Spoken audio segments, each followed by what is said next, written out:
Hello नमस्कार साथियों, एक बार फिर से कलाम क्लासेज में आपका हार्दिक स्वागत है। आज हम करने जा रहे हैं जो अभी सेकंड ग्रेड का जो एग्ज़ाम हुआ है उस सेकंड ग्रेड के पेपर को विस्तृत रूप से अध्ययन। तो देखते हैं उसके एकदम स्टिक और सही आंसर की। तो पूरी की पूरी आंसर की हम करेंगे इसमें। तो देखिए स्टार्ट करते हैं। सबसे पहले फूटा देवल का मेला कहाँ आयोजित होता है? तो फूटा देवल का मेला जो है वो राजसमंद के अंदर आयोजित किया जाता है। कजली तीज, देखिए कजली तीज का जो त्यौहार है ये मनाया जाता है बूंदी में। अगर सीधी तीज आती तो कहां पर होती? जयपुर। लेकिन कजली तीज है तो वो कहां पर होगी? बूंदी के अंदर। सांझी के रूप में किस देवी की पूजा होती है? तो सांझी के रूप के अंदर पार्वती देवी की पूजा की जाती है। मादुलिया आभूषण महिलाओं द्वारा शरीर के किस अंग पर पहना जाता है? तो मादुलिया आभूषण जो है वो गले का यानी कि वक्ष तल का, वक्ष का, चेस्ट का आभूषण है।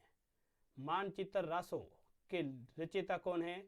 तो मानचित्र रासो नैन्सी ने नहीं लिखी थी, न कवि नरोत्तम ने लिखी थी, न दयालदास ने। इसके रचयिता कौन है? कवि बांकीदास। तो अग्नि नृत्य का उद्गम स्थान, देखिए अग्नि नृत्य कौन सा संप्रदाय करता है? अग्नि नृत्य के लिए प्रसिद्ध है राजस्थान का जसनाथी संप्रदाय, जिन्हें सिकंदर लोधी ने जसनाथ जी को कतरियासर की 500 एकड़ भूमि दान दी थी और यहीं पर अग्नि नृत्य प्रसिद्ध है। तो कतरियासर के अंदर अग्नि नृत्य का उद्गम माना जाता है। राजस्थान का राज्यपाल निम्नलिखित में से किस विश्वविद्यालय का कुलाधिपति नहीं होता? देखिए राजस्थान के अंदर जितने भी विश्वविद्यालय है, जितने भी राजस्थान सरकार द्वारा संचालित विश्वविद्यालय, उन सभी विश्वविद्यालयों का कुलाधिपति कौन होगा? राज्यपाल। लेकिन अगर कोई केंद्र का विश्वविद्यालय राजस्थान में तो उसका कुलाधिपति राज्यपाल नहीं होगा। और राजस्थान में देखिए इसमें से तीसरा ऑप्शन राजस्थान केंद्रीय विश्वविद्यालय अजमेर। तो ये केंद्रीय आ गया, इसका मतलब राज्यपाल इसका कुलाधिपति नहीं होगा। किसकी सलाह पर राज्यपाल राजस्थान विधानसभा सदस्यों की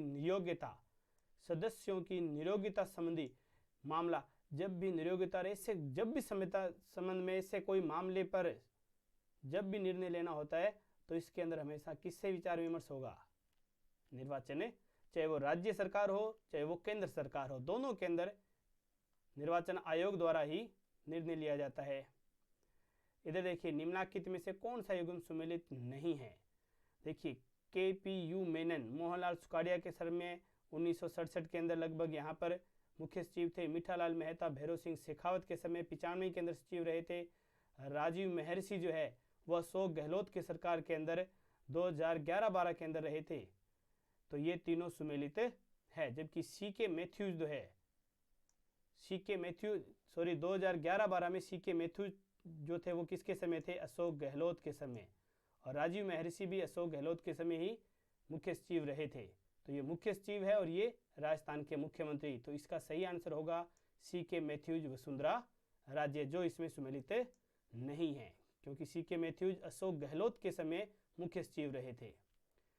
फिर बात आती है राजस्थान लोक सेवा आयोग। तो राजस्थान लोक सेवा आयोग के संदर्भ में कौन सा कथन गलत है? तो देखते हैं इसमें कौन सा कथन गलत आता है। देखिए इसकी स्थापना दिसंबर 1949 में, देखिए इसकी स्थापना 22 दिसंबर को मनाई गई थी और अभी इसका 74वां यानी कि राजस्थान लोक सेवा आयोग RPSC ने अपना 74वां स्थापना दिवस 22 दिसंबर 1974वां जो स्थापना दिवस था ये अभी 22 दिसंबर 2022 के अंदर बनाया था, यानी कि 22 दिसंबर। ये सही है। प्रारंभ में इसमें अध्यक्ष सहित 4 सदस्य, प्रारंभ में अध्यक्ष सहित इसमें केवल 2 सदस्य थे, एक अध्यक्ष था और 2 अन्य सदस्य थे, यानी कि टोटल सदस्य कितने हुए इसके? 3 सदस्य हुए। तो ये बात इसकी सरासर गलत है। तो इसका यही आंसर हो जाएगा। बाकी दोनों बातें जो है वो इसकी सही रहने वाली है। फिर बात करते हैं मानवाधिकार आयोग। सुमेलित कीजिए मानवाधिकार संरक्षण आयोग। मानवाधिकार संरक्षण आयोग 93 में आया था। मानवाधिकार आयोग का गठन जो हुआ था वो सन 2000 के अंदर हुआ था। इसमें मानवाधिकार आयोग का गठन मार्च 2000 में हुआ था। मानवाधिकार संरक्षण संशोधन अधिनियम 2003 में आया था। मानवाधिकार आयोग के बारे में अधिसूचना 99 में। तो देखिए ये तीनों बातें कि पहले में 2 आएगा, पहले में 2, दूसरे में 1, ये 3 नंबर ऑप्शन हमारा सही हो जाएगा। 3 और 4 एकदम सही है। तो पंचायती राज संशोधन अधिनियम गजट में ग्राम सेवक को जाना जाता है, ग्राम सेवक का नाम कर दिया गया है ग्राम विकास अधिकारी। अभी भर्ती भी आई हुई थी पीछे, वीडियो की भर्ती, जिसे हमने वीडियो कहा था, विलेज डेवलपमेंट ऑफिसर, ग्राम विकास अधिकारी। 15वीं राजस्थान विधानसभा के दौरान कितने स्थानों पर विधानसभा उपचुनाव हुए थे? देखिए, प्रारंभ में जब विधानसभा गठित हुई थी उस समय 3 स्थानों पर उपचुनाव हुए थे, लेकिन आज तक वर्तमान तक 8 स्थानों पर उपचुनाव हो चुके हैं। तो देखो इसमें कौन सा सही माने, 3 भी सही है और 8 भी सही है, क्योंकि देखिए 15वीं राजस्थान विधानसभा के दौरान पूछे तो इसका ज्यादा सही आंसर क्या रहेगा, 8 रहेगा, क्योंकि आज तक 8 बार उपचुनाव हो चुके हैं। 3 बार हाथों हाथ हुए थे, बाद में धीरे धीरे 1-1, 2-2 सीटों पर होते हुए टोटल अभी हाल ही में 3 सीटों पर हुए थे, टोटल 6-8 स्थानों पर उपचुनाव हो चुके हैं। 2017 में राष्ट्रपति चुनाव में राजस्थान विधानसभा के सदस्य का मत मूल्य क्या था? तो राजस्थान विधानसभा के सदस्य का मत मूल्य 129 था, जो आज भी इतना ही, 2022 में भी, 17 में भी 129 था, 2022 में भी 129 है। राजस्थान विधानसभा के किसी सदस्य के त्याग पत्र के संबंध में निम्नलिखित में से कौन सा कथन सही नहीं है?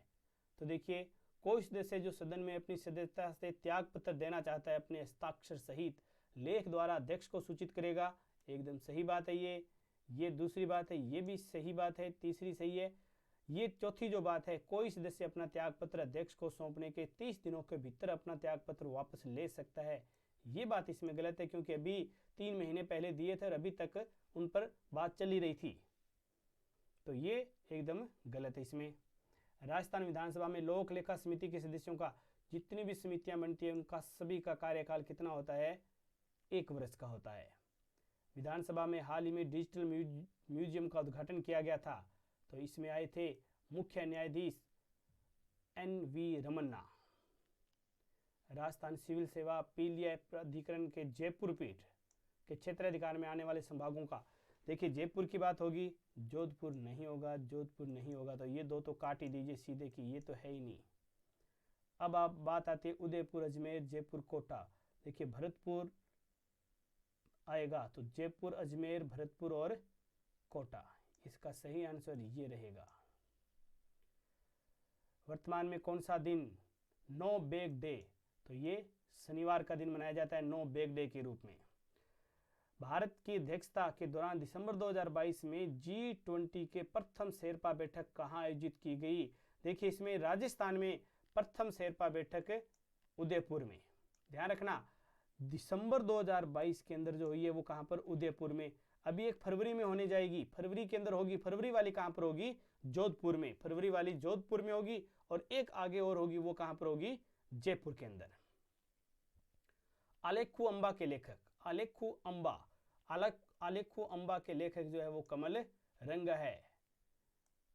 मिठेश निर्मोही को 2021 का साहित्य अकादमी पुरस्कार, राजस्थान साहित्य अकादमी के अध्यक्ष जो है वो कौन है? दुलाराम सहारण है। आमागढ़ लेपर्ड रिजर्व, देखिए इस पर हमने चर्चा की थी, काफी बार चर्चा की है, और मोस्ट इंपोर्टेंट है आमागढ़ लेपर्ड रिजर्व। तो ये 2-3 पेपरों में पूछा जा चुका है, आगे भी ऐसे ही पूछे जाने की संभावना रहेगी, तो इसको अच्छे से याद रख लीजिए। आमागढ़ लेपर्ड रिजर्व कहाँ पर है? जयपुर के अंदर है। राजस्थान में 3 लेपर्ड रिजर्व है, एक झालाना है वो भी जयपुर में है, और एक जवाई बांध है जो पाली के अंदर है। मरुस्थलीकरण को रोकने के लिए खादी और ग्रामोद्योग आयोग द्वारा किस कार्यक्रम की शुरुआत की गई? तो ये प्रोजेक्ट बोल्ड स्टार्ट किया था यहाँ पर। निम्नलिखित में से किस जिले में साक्षरता दर सबसे कम है? साक्षरता दर सबसे कम किसकी है? जालोर की, तो सबसे ज्यादा कोटा की रहती है। राजस्थान की पहली जनजातीय हॉकी अकादमी कहाँ स्थापित? तो जनजातीय हॉकी अकादमी उदयपुर के अंदर स्थापित की गई है। ऑप्शन देखते ही देखिए, अगर हम ऑप्शनों को ध्यान से देखेंगे तो भी हमारा आंसर आराम से निकल जाता है। दिसंबर 2022 के अंदर वीर बाला कालीबाई, देखिए कालीबाई ने अपने गुरु को बचाने के लिए अपने प्राणों को त्यागा था, और ये पुरस्कार 2022 का जो दिया गया है वो कालीबाई पुरस्कार राज कलसुआ को दिया गया है। पृथ्वी के महाद्वीपीय भाग, देखिए पृथ्वी के महाद्वीपीय भाग का सबसे गहराई वाला बिंदु स्थित है, तो पृथ्वी के महाद्वीपीय भाग का जो है वो है मृत सागर। कौन सा है साथियों? मृत सागर, जिसकी गहराई 397 मीटर है और ये मृत सागर जो है ये टर्की एशिया के अंदर स्थित है। तो ये इंपॉर्टेंट रहेगा, मोस्ट इंपॉर्टेंट है, एशिया के अंदर है ये मृत सागर जो है वो। मृत सागर सॉरी टर्की में नहीं है, ये जॉर्डन और इजराइल की सीमा पर पड़ता है। मोस्ट इंपॉर्टेंट है, विश्व का सबसे निम्नतम महाद्वीपीय भाग का। अगर महासागरीय भाग पूछता तो क्या होता? मैरियाना ट्रेंच, जो प्रशांत महासागर में। महाद्वीपीय भाग की बात आती है तो एशिया महाद्वीप में मृत सागर 397 मीटर गहरा पृथ्वी का निम्नतम स्थान है। 397 मीटर यानी कि समुद्र तल से भी 397 मीटर नीचे है ये। भूमंडलीय पवनें प्रमुखता निर्भर करती है, वायुदाब पेटियों का उद्भव होता है, पृथ्वी का घूर्णन आर्द्रता इसको शायद तक प्रभावित नहीं करती है इतना, जबकि महाद्वीप महासागरों का वितरण प्रभावित करता है। क्योंकि हमने पढ़ा था पछुआ पवनें दक्षिण में, इनका नाम भी पढ़ा था हमने, गर्जता 40, भयंकर 50, चीखता 60। तो महाद्वीप और महासागरों का वितरण प्रभावित करेगा। तो इसमें सी वाला नहीं होगा, ए बी और डी, ए बी और डी, 4 नंबर ऑप्शन इसका सही रहने वाला है। 4 नंबर ऑप्शन इसका क्या रहेगा? सही रहेगा। इसके बाद देखिए वापिस आगे चलते हैं। हमारा क्वेश्चन है जलवायु परिवर्तन सम्मेलन कहाँ हुआ? तो ये शर्म अल शेख में हुआ था अभी मिस्र के अंदर। सन 2022 के अनुसार निम्नलिखित महाद्वीपों को उनकी जनसंख्या के आकार के अनुसार अवरोही क्रम में, तो देखिए सबसे ज्यादा जनसंख्या एशिया महाद्वीप में, एशिया के बाद दूसरा अफ्रीका, फिर यूरोप, उत्तरी अमेरिका, दक्षिण अमेरिका, ऑस्ट्रेलिया और अंटार्कटिका। तो एशिया इसमें ऑप्शन में नहीं है, तो अफ्रीका, यूरोप, उत्तरी, ये सही क्रम दिया हुआ है ए बी सी डी, तो ये सही रहेगा। वर्ल्ड माइग्रेशन रिपोर्ट 2022, माइग्रेशन यानी कि प्रवासी 2000 रिपोर्ट के अनुसार 2019 से विश्व में अंतर्राष्ट्रीय प्रजातियों की अनुमानित संख्या है 272 मिलियन। प्रायद्वीपीय पठारों का पश्चिम से पूर्व सही क्रम क्या है? पश्चिम से पूर्व सही क्रम, देखिए इसमें 4 पठार दिए हुए हैं अपने। कितने पठार दिए हुए हैं? 4, दक्कन का, छोटा नागपुर का, दंडकारण्य और मेघालय। अगर हम थोड़ी सी बात करें, मान लो कि ये हमारा भारत का नक्शा है, तो देखिए यहां पर पड़ता है मेघालय का पठार, इसके जस्ट आगे इधर आ गया छोटा नागपुर, इधर आया दंडकारण्य और यहां पर आता है दक्कन का पठार। तो दक्कन सबसे इधर दक्कन, दंडकारण्य, छोटा नागपुर और मेघालय, इसका डी ऑप्शन जो है कि पश्चिम में दक्कन है, फिर दंडकारण्य, फिर छोटा नागपुर और सबसे पूर्व में मेघालय का पठार है। मानसून तंत्र के बारे में सही नहीं है। देखते हैं राजस्थान के मानसून, भारतीय मानसून हो चाहे राजस्थान का मानसून तंत्र हो, पूर्वी जेट स्ट्रीम भारतीय मानसून तंत्र को बहुत प्रभावित करती है। पूर्वी जेट स्ट्रीम और पश्चिमी जेट स्ट्रीम दोनों ही भारतीय मानसून तंत्र को प्रभावित करती है। एल नीनो की धारा जो कि मानसून तंत्र को प्रभावित करती है प्रशांत महासागर के दक्षिणी पूर्वी भाग में मई जून में, ये शब्द गलत आ गया साथियों, यहाँ पर मई जून के अंदर नहीं, ये दिसंबर के अंदर प्रकट होती है। इसे बोलते हैं हम एल नीनो जो है, इसे शिशु ईसा या चाइल्ड क्राइस्ट के नाम से भी जाना जाता है। तो शिशु ईसा या चाइल्ड क्राइस्ट कहते हैं और ये मई जून के अंदर नहीं है, ये कथन यहाँ पर क्या है? गलत, और यही हमारा क्या हो जाएगा? आंसर। बाकी दोनों कथन हमारे सही रहेंगे। निम्न में से कौन सी नदी सह्याद्री के पश्चिम की ओर बहने वाली नदी नहीं है? पश्चिमी घाट की नदियां नहीं है, सीधी सी बात है। मांडवी, मंडोवी या मांडवी नदी जिसके ऊपर हमने पढ़ा था, गोवा की राजधानी पणजी है। शरावती नदी जिस पर जोग या गरसोपा जलप्रपात है, और भरत पूजा ये केरल की है। जबकि इंद्रावती गोदावरी की सहायक नदी है, और इंद्रावती छत्तीसगढ़ के अंदर, छत्तीसगढ़ से चलती है, यानी कि ये पूर्वी घाट की नदी, और हमारा आंसर हो जाएगा डी ऑप्शन। फिर मोस्ट इंपोर्टेंट देखिए साथियों, भारत में उष्ण कटिबंधीय शुष्क सदाबहार, ध्यान रखना हमने पहले भी पढ़े थे, उष्ण कटिबंधीय सदाबहार वन अगर आते तो भारत का, मान लो कि ये प्रायद्वीपीय भारत है, अगर सदाबहार उष्ण कटिबंधीय सदाबहार वन आते तो ये तट होता हमारा। लेकिन यहाँ पर एक शब्द आ गया साथियों, कौन सा? शुष्क। तो शुष्क सदाबहार वन है तो ये कोरोमंडल तट पर रहते हैं, और कोरोमंडल तट के अंदर देखिए तमिलनाडु, तो इसका सही आंसर होगा साथियों तमिलनाडु के तट। तमिलनाडु और आंध्र प्रदेश 2 राज्यों के अंदर ये पाए जाते हैं मुख्य रूप से। गैर जीवाश्म ईंधन वर्ग में भारत में कौन से गैर परंपरागत ऊर्जा स्रोत की सर्वाधिक संस्थापित उत्पादन? गैर जीवाश्म, गैर परंपरागत में देखिए सबसे ज्यादा जो है वो जल विद्युतीय है। ऑपरेशन ग्रीन योजना के संदर्भ में क्या सही है? योजना नवंबर 2018 में शुरू की गई थी, सही है।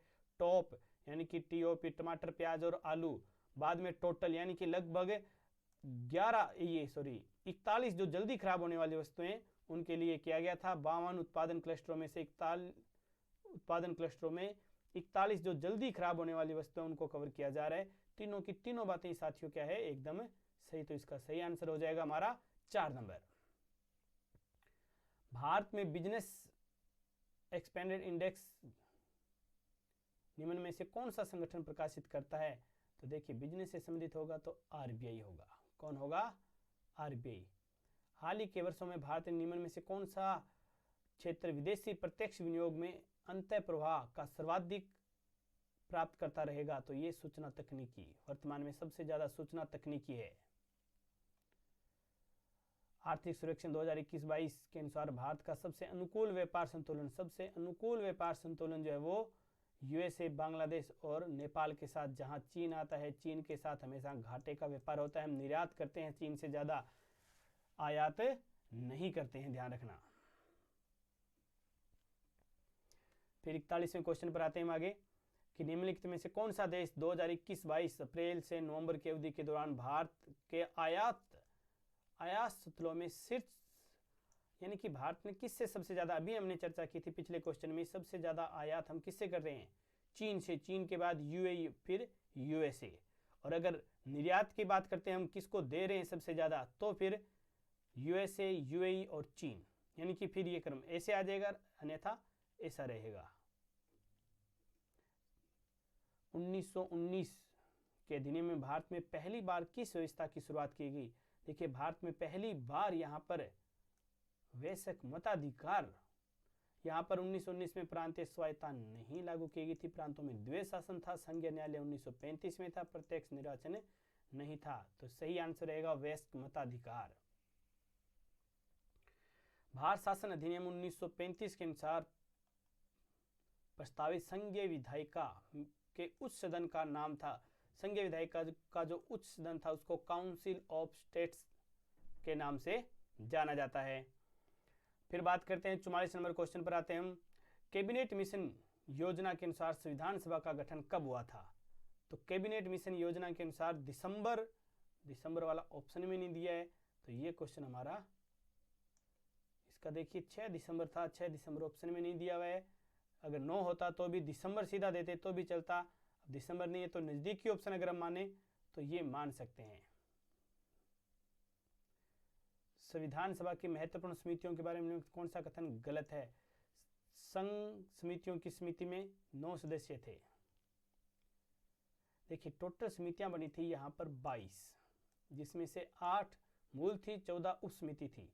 सरदार पटेल संघ संविधान समिति, सरदार पटेल नहीं थे, इसके सदस्य थे। समिति के अध्यक्ष थे जवाहरलाल नेहरू, तो ये हमारा गलत हो जाएगा। केएमसी स्टेरिंग कार्य नियंत्रण, ठीक है, शक्तियों का जवाहरलाल नेहरू, बाकी सारी बातें सही है, तो ये बी ऑप्शन इसका गलत है, जो हमारा आंसर हो जाएगा। 46 नंबर क्वेश्चन पर आते हैं। संविधान की उद्देशिका में कौन सी विशेषता निर्वाचित राष्ट्रपति द्वारा प्रकट, निर्वाचित राष्ट्रपति द्वारा गणतंत्र, ये तो आना ही था। गणतंत्रता दिवस हम मना रहे हैं, तो गणतंत्रता दिवस, कौन सा गणतंत्रता दिवस था साथियों? जल्दी से कमेंट करके बताइए आप। फिर देखें आगे, सूची वाला क्वेश्चन आ गया, काफी बड़ा क्वेश्चन है, स्क्रीन पर आएगा नहीं पूरा, थोड़ा सा छोटा करते हैं। उम्मीदवारों, देखिए इसमें देखा शिक्षा का अधिकार, शिक्षा का अधिकार किसमें है? 21A में।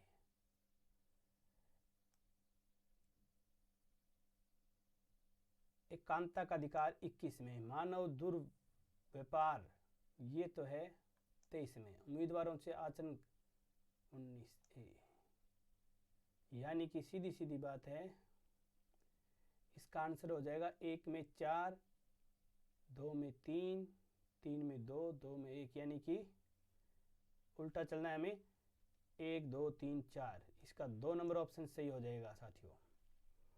आगे चलते हैं। क्या स्वतंत्रता के मूल अधिकार में शब्द शामिल नहीं है? स्वतंत्रता का जो मूल अधिकार है हमारा साथियों, उसके अंदर क्या शब्द शामिल नहीं है?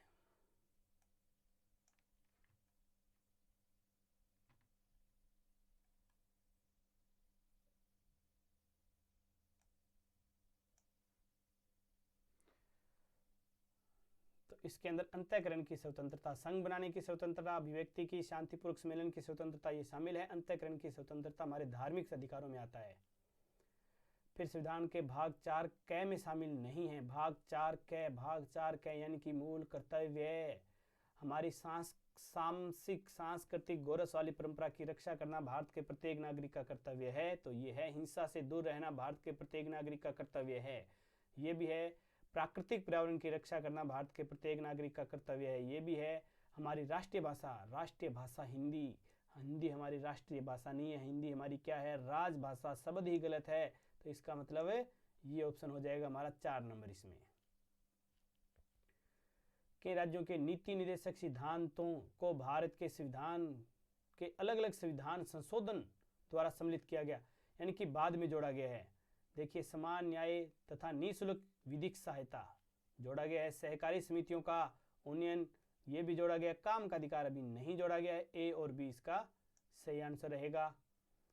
उसके बाद अगर हम चर्चा करें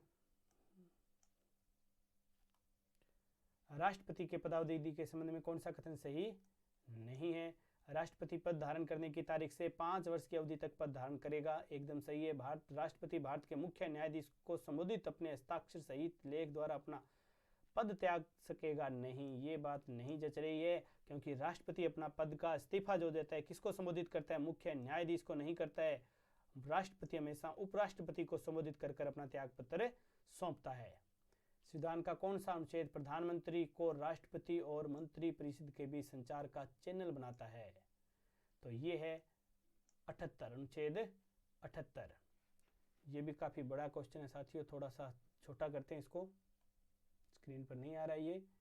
देखिए, कांग्रेस सोशलिस्ट पार्टी आचार्य नरेंद्र देव, भारत की कम्युनिस्ट पार्टी A.K. गोयल, भारतीय जनसंघ दीनदयाल उपाध्याय, स्वतंत्र पार्टी सी राजगोपालाचारी। 1 में 3, 2 में 2, 1 में 3, 2 में 2, 3 में 1। देखिए 1 में 3, एक ही अगर याद है आपको तो भी ये देखिए ऐसे क्वेश्चन जो आते हैं इनको जरूर पढ़ा करो, क्योंकि अगर एक भी याद होता है तो बहुत बार ऐसा होता है कि एक से ही हमारा, देखिए अगर किसी को एक भी याद है कि कांग्रेस सोशलिस्ट पार्टी आचार्य नरेंद्र देव, तो देखिए एक में एक ही ऑप्शन में 3 आ रहा है, तो अपने आप से ही हो जाएगा ये। 1955 के ऐतिहासिक एफ्रो एशियन सम्मेलन कहाँ आयोजित हुआ था? तो ये इंडोनेशिया के बाडुंग के अंदर आयोजित किया गया था। निम्नलिखित में से सुमेलित नहीं है। विजय लक्ष्मी पंडित संयुक्त राष्ट्र महासभा की प्रथम महिला अध्यक्षा बनी थी। चिन्मय रजनीनाथ गेहर खां संयुक्त राष्ट्र आर्थिक एवं सामाजिक परिषद की अध्यक्षता की, सही है। नगेंद्र सिंह अंतर्राष्ट्रीय न्यायालय के अध्यक्षता की थी। हंसा मेहता ने संयुक्त राष्ट्र परिषद की पहली महिला अध्यक्ष नहीं थी। राष्ट्र राज्य 2021 में संघाई सहयोग संगठन के नया सदस्य बनाए, इसमें ईरान। मनोविज्ञान के क्वेश्चन आगे साथियों, तो मनोविज्ञान वाले भी जल्दी साथ में करते जाएंगे हम सारी। शिक्षा मनोविज्ञान नए और हमेशा नए अनुसंधानों से संबंधित है।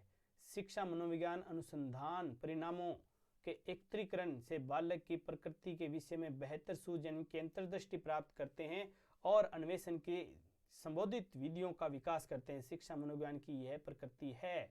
तो ऐसी प्रकृति विकासशील प्रकृति होगी। कैसी प्रकृति होगी? ये विकासशील प्रकृति। संप्रत्यय निर्माण शिक्षा मनोविज्ञान क्षेत्र के किस घटक से संबंधित है? संप्रत्यय का निर्माण करना शिक्षा मनोविज्ञान के कौन से क्षेत्र से है? तो संप्रत्यय का निर्माण हमेशा सीखने से होगा। तो किससे होगा? सीखने की प्रक्रिया से। सीखने की प्रक्रिया से। नैतिक विकास के प्रश्नों के सही और गलत संबंधी निर्णय में सम्मिलित चिंतन की प्रक्रिया कहलाती है। नैतिक विकास से संबंधित है तो यानी कि वो चिंतन आ गया, तो क्या हो गया? नैतिक दुविधा आ गई इस पर। ब्रिज के संवेग विकास की स्कीम के अनुसार बालक की ईर्ष्या सर्वप्रथम निम्नलिखित कौन सी आयु में प्रकट होती है? ईर्ष्या सबसे पहले ईर्ष्या का भाव 18 माह यानी कि 1.5 साल का बालक जो होता है उसमें ईर्ष्या का भाव प्रकट हो जाता है। 61 नंबर करते हैं। एक बालक या बालिका वस्तु को गर्म होने और नहीं होने के अनुसार अपने मौजूदा व्यवहार के स्कीम में संशोधन कर लेता है या लेती है। पियाजे के अनुसार यह उदाहरण संज्ञानात्मक विकास की निम्नलिखित किस प्रक्रिया से संबंधित है? तो ऐसा यानी कि कहीं एडजस्ट गर्म और ठंडे के ऊपर हम क्या करते हैं, तो ये अनुकूलन होगा। क्या होगा? अनुकूलन होगा। ऐसा गिरने द्वारा प्रदत्त अधिगम पानी की उच्चतम अवस्था क्या होती है? उच्चतम होती है हमेशा समस्या समाधान। बंडोरा के अवलोकन अधिगम सिद्धांत के अनुसार बाह्य प्रेरक और प्रतिनियुक्ति प्रेरक निम्नलिखित में कौन सी प्रक्रिया से संबंधित है? बाह्य और प्रतिनियुक्ति प्रेरक अभिप्रेरणात्मक से संबंधित है। इसके बाद निम्नलिखित में कौन सा अधिगम के धनात्मक स्थानांतरण में मदद नहीं करता? धनात्मक स्थानांतरण में मदद नहीं करता। रटना जो होता है ये कभी रटा हुआ लंबे समय तक याद नहीं रहता है साथियों। तो रटना जो है ये समय हेतु रटना अधिगम ऐसा कोई मदद नहीं करेगा हमारे। व्यक्तित्व मापन की एक तकनीक में कर्ता यानी कि व्यक्ति को अनेक चित्र दिखाकर दृश्य आधारित पात्रों के विचारों एवं भावनाओं पर एक कहानी बनाने को कहा जाता है। यह तकनीक है प्रक्षेपी तकनीक है। ये एक व्यक्ति चिकित्सक बनना चाहता है लेकिन अपर्याप्त क्षमता के से अवरुद्ध है, इसलिए उसने प्रयोगशाला टेक्नीशियन बनना चुना है। उसके द्वारा अपनाई गई समायोजन प्रक्रिया क्या होगी? प्रतिस्थापन होगा साथियों। कि जो लक्ष्य प्राप्त नहीं हुआ उसके बदले वो छोटी, जैसे कोई आईपीएस लगना चाहता, आईपीएस नहीं लग पाया तो आरपीएस लग कर संतुष्ट हो जाना। तो ऐसा करना यानी कि उच्च पद की लालसा रखने पर हम जैसे फर्स्ट ग्रेड की तैयारी करें, फर्स्ट ग्रेड ना लगे तो हम क्या लग गए? थर्ड ग्रेड लगकर हमारा संतुष्टि के हम टीचर तो लग गए। तो ऐसा करना क्या हुआ? ये करना हमेशा क्या होगा? प्रतिस्थापन होगा। हमने हमारी इच्छा का प्रतिस्थापन कर दिया। एक बालक के व्यवहार में विचलन और असामान्य प्रतिक्रियाएं उसके अपने अभिप्रेरकों और अंतर्नोद को संतुष्ट करने की असमर्थता के परिणाम स्वरूप होती है। कुसमायोजन का यह कारक है। कुसमायोजन का यह कारक मनोवैज्ञानिक है। व्यक्ति का संवेग और व्यवहार का प्रभावी तरीकों से नियमन जो सामाजिक परिस्थितियों में सफल आबंधन को उच्चतम बनाता है उसकी विशेषता होगी संवेगात्मक बुद्धि। निम्नलिखित में कौन सा स्टर्नबर्ग की त्रितंत्रीय बुद्धि सिद्धांत के संगठनात्मक उप सिद्धांत का एक घटक नहीं है? उसके 3 घटक थे। देखिए, मेटा घटक था, निष्पादन घटक था, ज्ञानार्जन घटक था, सृजनात्मकता उसका घटक उप सिद्धांत का घटक नहीं था। 70 नंबर क्वेश्चन पर आते हैं। टॉरेंस के सृजनात्मक चिंतन शाब्दिक परीक्षण का एक उप परीक्षण नहीं है। इसमें नवीन संबंध बनाना, पूछना, अनुमान लगाना, अपरिचित उपयोग, असाधारण प्रश्न ऐसे सारे इसके अंदर है। अभिप्रेरणा क्या है? निम्न कौन सा सर्वोत्तम उदाहरण है? इसका सर्वोत्तम उदाहरण क्या? देखिए, पहला ही इसका सबसे है, रीता ऊर्जित है, उच्च लक्ष्य निर्धारित करती है, यथेष्ट प्रयासों को बनाए रखती है और कक्षा में ए ग्रेड बना लेती है। ये इसका सबसे सर्वोत्तम उदाहरण है। चुनौतीपूर्ण और कठिन निष्पादन की प्रवीणता को संतुष्टि प्राप्ति के प्रत्याशा कहलाती है। उपलब्धि अभिप्रेरणा। एक शिक्षक विषय वस्तु संवर्धन कार्यक्रम की योजना बना रहा है, वह किस प्रकार के अधिगमकर्ता के लिए ऐसा कर रहा है? तो ऐसा प्रतिभाशाली अधिगमकर्ताओं के लिए कर रहा है वो शिक्षक जो है वो। किस उपचारात्मक प्रवृत्ति के अंतर्गत मनोचिकित्सा एवं परामर्श द्वारा अपराधी बालक में सूझ व समझ उत्पन्न करके अपराधी व्यवहार को कम करने का प्रयत्न किया जाता है? तो ये मनोगतिक सिद्धांत रहेगा। संवय यानी कि आत्म के स्वतंत्र दृष्टिकोण को सर्वोत्तम परिभाषा का चयन करना है। तो इसकी पहली जो परिभाषा है वही साइको के मानसूरी बता रहा हूँ साथियों, जल्दी जल्दी। संवय को संवय के आंतरिक विचारों, भावनाओं और क्रियाओं के रूप में परिभाषित करना। 76 नंबर, निम्नलिखित में से कौन सी अभिव्यक्तियों की विशेषता नहीं है? अभिव्यक्तियों की विशेषता नहीं है। तो अभिव्यक्तियां जन्मजात नहीं होती, अभिव्यक्तियां हमेशा क्या होती है? अर्जित होती है।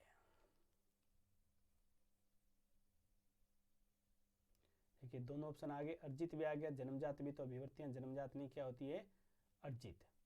अब आते हैं हम राजस्थान जी के पर। राजस्थान जी के जो लगभग अपना क्लास में किया हुआ है। विंध्यन कगार क्षेत्र। विंध्यन कगार क्षेत्र कहाँ पर है? कोटा झालावाड़ के अंदर है साथियों। कोपेन के अनुसार राजस्थान, देखिए किया हुआ है विंध्यन कगार, गंगाधर प्रदेश, सारे ये क्षेत्र हमने किए थे। कोपेन के अनुसार राजस्थान में निम्नलिखित कौन सा जलवायु का प्रकार नहीं पाया जाता है? तो देखिए AW हाड़ौती संभाग, BSHW है, BHW आना था, यहाँ पर BHKW, ये नहीं होगा। वन की आशा के रूप में जाना जाता है। वन की आशा किसे कहते हैं साथियों? बनास को। राजस्थान में कौन सा सर्वाधिक कुल वन क्षेत्र? देखिए सबसे ज्यादा उदयपुर है, चित्तौड़गढ़ है, 12 करौली। पहला ही ऑप्शन इसका क्या होगा? एकदम सही होगा। राजस्थान का अलसी उत्पादक प्रदेश तो है जो वो है हाड़ौती प्रदेश है। ये सारे क्वेश्चन अपनी क्लास में सही नहीं है। रथ प्रदेश गौवंश का प्रमुख पशुधन है। मध्य राजस्थान मालवी, मध्य मालवी पशुधन मालवा हाड़ौती क्षेत्र में पाया जाता है, मध्य राजस्थान में नहीं पाया जाता है। राजस्थान में भील जनजाति द्वारा मैदानी भागों में की जाने वाली कृषि कहलाती है। मोस्ट इंपोर्टेंट, बहुत शानदार क्वेश्चन है, क्योंकि पीछे एग्जाम में पूछा था पहाड़ी, इस बार कौन सा पूछ रहे हैं? मैदानी भागों में। ध्यान रखना, भील जनजाति द्वारा जो स्थानांतरित कृषि की जाती है उसको सामान्य भाषा में क्या बोलते हैं हम? वालरा। लेकिन मैदानी भागों में जो की जाती है वो कौन सी है? दजिया। और पहाड़ी भागों में जो की जाती है वो कौन सी होती है? चीमाता। मोस्ट इंपोर्टेंट है, तीनों बातें अच्छे से याद होनी चाहिए। मैदानी भागों की आई तो दजिया, पहाड़ी भाग आए तो चीमाता, और सीधा पूछे तो दक्षिण या दक्षिणी पूर्वी राजस्थान में कृषि पूछे तो वालरा। और ये बहुत बार आता है ये क्वेश्चन। निम्नलिखित में से कौन सा कथन राजस्थान के लिंगानुपात के बारे में जनगणना 2000 के अनुसार सही नहीं है? देखिए ग्रामीण लिंगानुपात 933 है, नगरीय 914 है, बाल लिंगानुपात 898 नहीं है साथियों, ये 888 है। कितना है ये? 888। बाल लिंगानुपात बांसवाड़ा में सर्वाधिक था।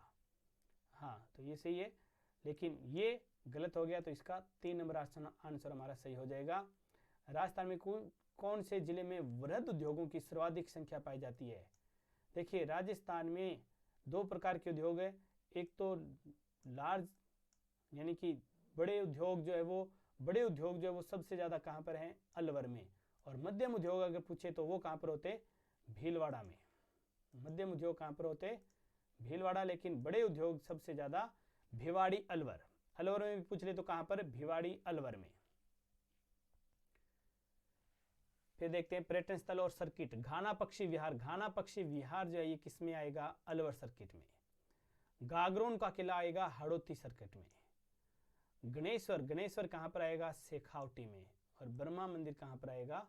जयपुर में।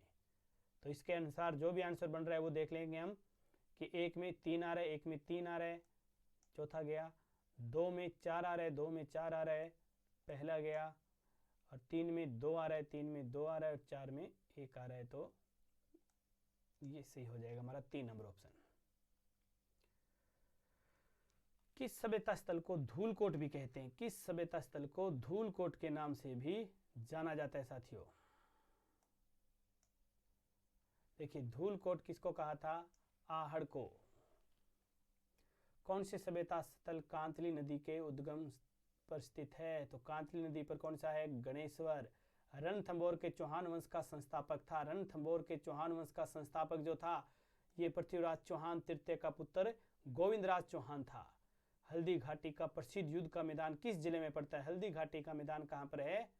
राजसमंद में। और ये हल्दी घाटी नाम क्यों पड़ा था? ये हमने एक तकड़ी बात के अंदर ये बातें की थी।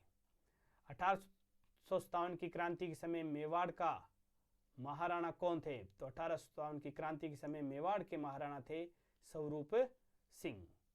मोतीलाल तेजावत का जन्म कहाँ हुआ था? तो ये झाड़ोल तहसील के कोलियारी गांव में। उदयपुर में स्थापित देश हितैषणी सभा का मुख्य उद्देश्य था विवाह संबंधी कठिनाइयों का समाधान करना। तनसुखलाल मित्तल किस प्रजामंडल से संबंधित थे? तो कोटा से थे। बरड़ किसान आंदोलन बूंदी से संबंधित था। वर्तमान राजस्थान का गठन की सारी प्रक्रिया तो ये कंप्लीट हुआ था 1 नवंबर 1956 को। लोक देवता मल्लीनाथ जी का मंदिर है लूनी नदी के किनारे तिलवाड़ा बाड़मेर के अंदर। सूर्य और विष्णु से संबंधित सम्मिलित भाव की प्रतिमा किस मंदिर में? तो ये है सूर्य मंदिर झालरापाटन झालावाड़ में। बूंदी के तारागढ़ दुर्ग का निर्माण किसने करवाया था? तो ये राव बरसिंह घाड़ा ने करवाया था, राव बरसिंह ने। महिला चित्रकारों में कमला और इलायची के नाम किस चित्र शैली से संबंधित है? तो ये है नाथ द्वारा से। तो साथियों ये 100 के 100 क्वेश्चनों की आंसर हमने लगा लिए हैं। तो आप जल्दी से मिलाकर बताएंगे कमेंट के अंदर कि आपने के कितने क्वेश्चन सही हो रहे हैं।